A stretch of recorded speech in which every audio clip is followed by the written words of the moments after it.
After losing her job and being evicted from her apartment, Sarah had no choice but to move in with her sister in a small town in the middle of nowhere.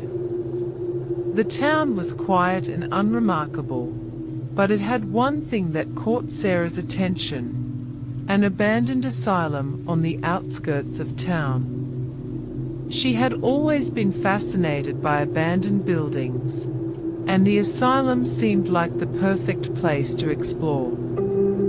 Sarah's sister warned her not to go there, saying that the building was dangerous and haunted, but Sarah didn't listen. She waited until her sister had gone to bed, and then set out for the asylum. When she arrived, Sarah was surprised to find that the front door was unlocked. She pushed it open and stepped inside. The building was dark and silent, with only the sound of her footsteps echoing off the walls.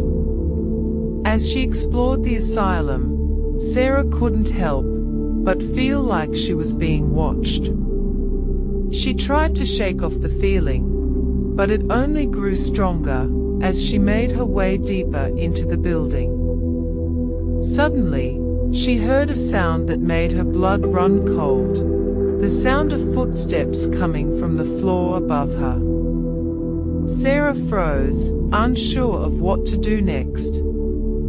The footsteps grew closer and closer until they were right above her. Then, they stopped. Sarah held her breath, waiting for something to happen. But there was only silence. She slowly looked up and saw a figure standing at the top of the stairs. It was a man, dressed in an old-fashioned white coat, with a wild look in his eyes. Sarah tried to run, but the man was too fast. He grabbed her by the arm and pulled her back towards him. Sarah screamed, but no one could hear her. The man dragged her down a long hallway and into a small, dimly lit room. He chained her to the wall and left her there, alone and terrified. Days turned into weeks, and Sarah's hope of escape dwindled. She knew that she was going to die in that asylum. But then, one day, the man came back. This time, he was different.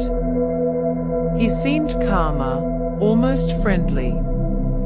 He unchained Sarah and led her out of the room. As they walked down the hallway, Sarah noticed that the other doors were open. The patients were all gone. The man led her to the front door and opened it. Sarah was free. She ran as fast as she could, never looking back. When she told her sister what had happened, her sister looked at her in horror. She told Sarah that the asylum had been closed for years, and that the patients had all been moved to a new facility. The man who had kidnapped her had been a former doctor at the asylum who had gone insane and killed several patients before taking his own life. Sarah realized then that she had been rescued by a ghost, and that the asylum would always be haunted by the souls of those who had died there.